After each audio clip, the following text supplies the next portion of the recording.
The Zephyrian guards dragged Captain Sarah Chen through the crystalline corridors of their detention facility, her boots scraping against the polished floor. The alien beings towered over her, their chitinous exoskeletons gleaming under the bioluminescent strips that lined the walls. To them, she was just another primitive specimen from a backwater planet, a curiosity to be studied and contained. Another soft skin for the collection, chittered Guard Commander Vextel, his mandibles clicking with what passed for amusement among his species.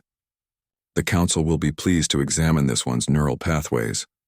The cage they threw her into was a marvel of Zephyrian engineering.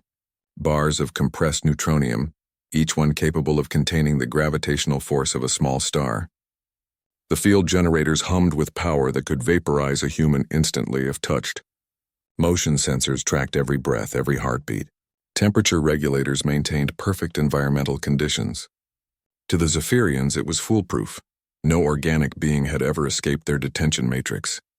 Sarah sat cross-legged in the center of the cell, her Federation uniform torn but her spine straight. She surveyed her prison with the calculating eyes of someone who had survived 3 border wars and 2 diplomatic incidents that had nearly sparked interstellar conflicts. The aliens had made their first mistake. They had underestimated human ingenuity. More critically, they had underestimated human stubbornness. Comfortable, soft skin? Vextal taunted from beyond the energy barrier.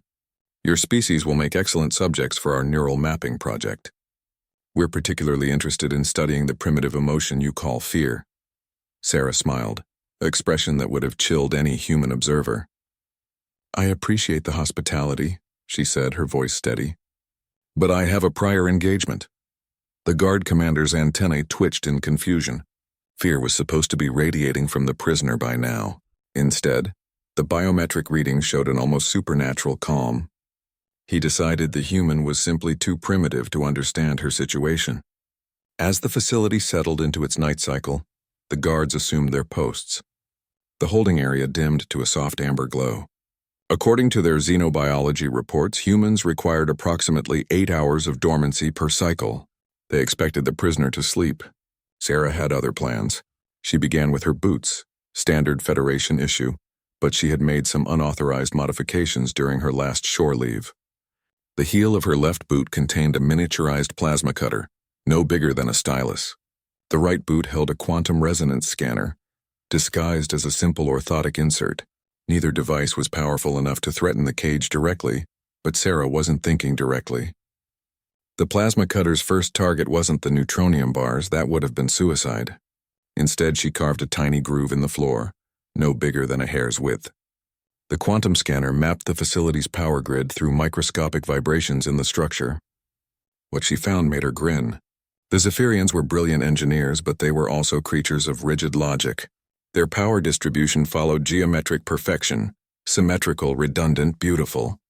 And like all beautiful systems, it had an elegant weakness. Working through the night, Sarah used the plasma cutter to create a series of microscopic fractures in the floor beneath her cage. Each cut was precisely calculated, following stress points she identified through patient observation. The aliens monitored for escape attempts directed outward. They never considered that a prisoner might attack the Foundation itself. By the 3rd hour, she had begun the delicate process of redirecting the cage's power flow. The plasma cutter, operating at its lowest setting, could slice through the facility's secondary power conduits buried in the floor. She worked like a surgeon, rerouting energy in minute increments that wouldn't trigger the automated systems. The quantum scanner revealed something even more valuable. The cage's neutronium bars weren't actually solid. They were energy constructs, held in a specific frequency pattern by the power grid. Disrupt the frequency and the bars would destabilize. Sarah spent the 4th hour studying the harmonic resonance of her prison. Humans might not have the Zephyrians' advanced technology, but they had something equally valuable.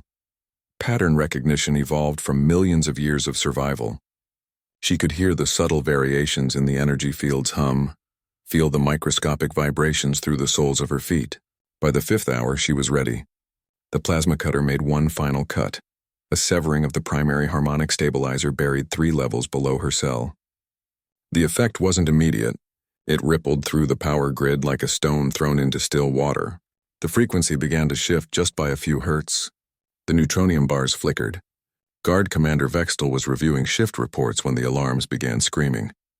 He rushed to the detention level, expecting to find a dead human who had been foolish enough to touch the energy barriers. Instead, he found an empty cage and a small pile of metal shavings on the floor. The bars hadn't been broken. They hadn't been bent or blasted or somehow forced apart. They had simply ceased to exist, their energy pattern disrupted by a cascade failure that the facility's engineers would spend weeks trying to understand. Captain Sarah Chen was already 3 corridors away, moving through ventilation shafts with the fluid grace of someone who had spent her childhood exploring the maintenance tunnels of a frontier colony. The Zephyrians had built their facility to contain beings who thought like them, logical, systematic, direct. They had never encountered a species that had spent its entire evolutionary history finding new ways to break things that weren't supposed to be broken. By morning, Sarah was aboard a commandeered Zephyrian shuttle, broadcasting her coordinates to the Federation fleet. The rescue team found her drinking recycled coffee and reading the shuttle's technical manual with obvious appreciation. "Impressive engineering," she told the boarding party, gesturing at the alien controls. "Very logical design philosophy. But they really should have used asymmetrical power distribution." When the Zephyrian Council reviewed the security footage, trying to understand how their perfect prison had failed, they found something that would haunt their dreams for generations. A human being who had looked at their most advanced containment system and seen not an impregnable fortress, but simply another puzzle to solve. They had locked the human in a cage built to hold gods. The bars hadn't lasted the night,